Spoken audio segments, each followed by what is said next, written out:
میں اب محمد سعد صاحب جو کہ پارٹی کے اندر تعلیم یافتہ اعلیٰ تعلیم یافتہ لوگوں میں سے جو چند لوگ ہیں ان میں سے ایک ہے سعد صاحب، اور سعد صاحب جو اس کی سب سے بڑی کنٹریبیوشن ہے کہ وہ پارٹی کا نیوز لیٹر اور یہ آن لائن کے اندر ہمیں بہت بڑی معاونت دیتے ہیں، اور ان کا ہم تہ دل سے مشکور بھی ہیں کہ جس طریقے سے یہ رات دن پارٹی کے اندر شامل رہتے ہیں اور بہت اہم رول ادا کر رہے ہیں جناب سعد صاحب، محمد صاحب۔ جی السلام علیکم، بہت شکریہ جواد صاحب، ڈاکٹر میڈم شہناز صاحبہ اور جو باقی ممبرز آئے ہیں لاہور سے دوسرے شہروں سے، ان کا بہت شکریہ جنہوں نے آن لائن جو ہے وہ جوائن کیا ہے، اور میں آپ سب کو مبارکباد بھی پیش کرتا ہوں۔ اتنا اچھا ایونٹ کنونشن جو ہے آج اس کو آرگنائز کیا گیا ہے، اور امید کرتے ہیں کہ ایسے ہی ایونٹس جو ہیں وہ فیوچر میں بھی ہوتے رہیں گے، کیونکہ یہ بہت ضروری ہے کہ آپس میں ایک جو ہے اسٹریٹجیز جو ہیں وہ بنائیں ہم کہ ہم کس طرح آگے جو ہے وہ چل سکتے ہیں۔ کل سوشل میڈیا پہ ایک میں پوسٹ دیکھ رہا تھا، کیونکہ یہاں سوشل میڈیا کا کافی ذکر ہو رہا ہے، اور اس پوسٹ میں بات ہو رہی تھی کہ جی فلاں جو لیڈر ہے، فلاں پارٹی کے جو فلاں لیڈر ہے، فلاں پارٹی کے جو فلاں لیڈر ہیں انہوں نے اپنی بیوی کو جو ہے وہ قتل کیا۔ ایک سوشل میڈیا پہ ایسے پوسٹ دیکھ رہا تھا میں، اس پہ کافی زیادہ ویوز تھے، کافی زیادہ کامنٹس تھے، تو ویسے میں سوچنے لگا کہ یہ کیوں اتنا یعنی اس پہ بات ہوتی ہے، اور شاید 18 سال ہو چکے ہیں اس واقعے کو، افسوسناک واقعہ ہے، جتنی بھی مذمت کریں ہم اس کی کم ہے، لیکن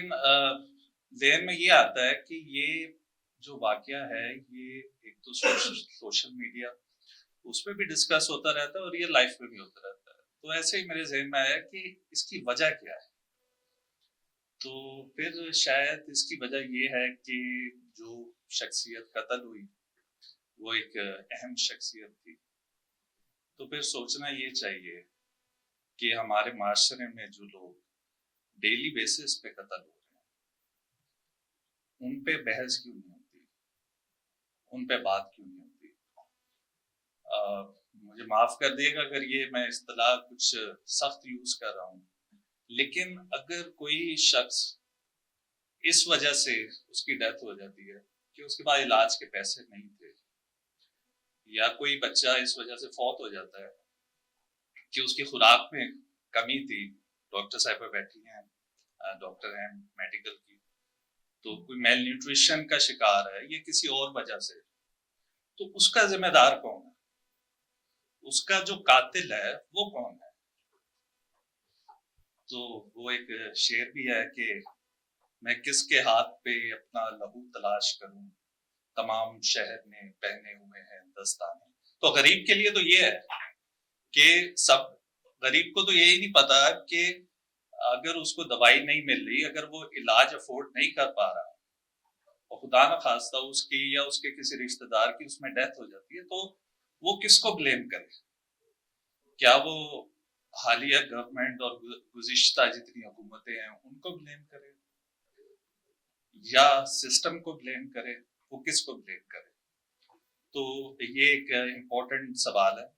اور یہ صحت کے حوالے سے ایسپیکٹ پہ میں نے بات کی ہے۔ جواد صاحب تو ملٹیپل ایسپیکٹس کی بات کرتے ہیں، جس میں ایجوکیشن بھی ہے، جس میں رہائش بھی ہے، بلز بھی ہیں، باقی چیزیں بھی ہیں اس میں۔ تو مجھے اتفاق ہوا کہ 2 دن پہلے میں نے ایک ایونٹ جو ہے وہ اٹینڈ کیا، اس کا ٹاپک تھا ہیلتھ رائٹس کے اوپر، پینل ڈسکشن تھی، اس کے اندر ریپرزنٹیشن تھی گورنمنٹ کی،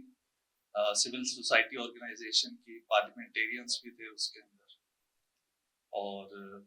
ورلڈ ہیلتھ آرگنائزیشن ہے، اس کی ایک کانسٹیٹیوشن ہے، اور اس کے اندر یہ مینشن ہے کہ یہ ہر ہیومن بینگ کا رائٹ ہے کہ اس کو ہیلتھ ملے، صحت ملے یا علاج ملے، یہ اس کا رائٹ ہے۔ اور ہم بڑے سرپرائز ہوئے کہ وہاں پہ ایک لا کی ایکسپرٹ تھی، انہوں نے بتایا کہ یہ چیز ہمارے کانسٹیٹیوشن کے اندر مینشن ہی نہیں ہے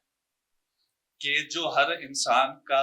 فنڈامنٹل رائٹ ہے کہ اس کو اس کے پاس ہیلتھ کی سہولیات ہوں, اس کے پاس علاج ہو, اور یہی بات جو ہے وہ جواز صاحب بھی کرتے ہیں. تو آئی تھنک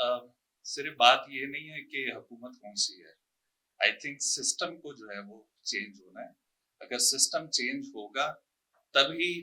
ہم جو ہے ہیلتھ کی اور ایجوکیشن کی اور باقی چیزوں کی جو ہے وہ بات جو ہے وہ کر سکتے ہیں.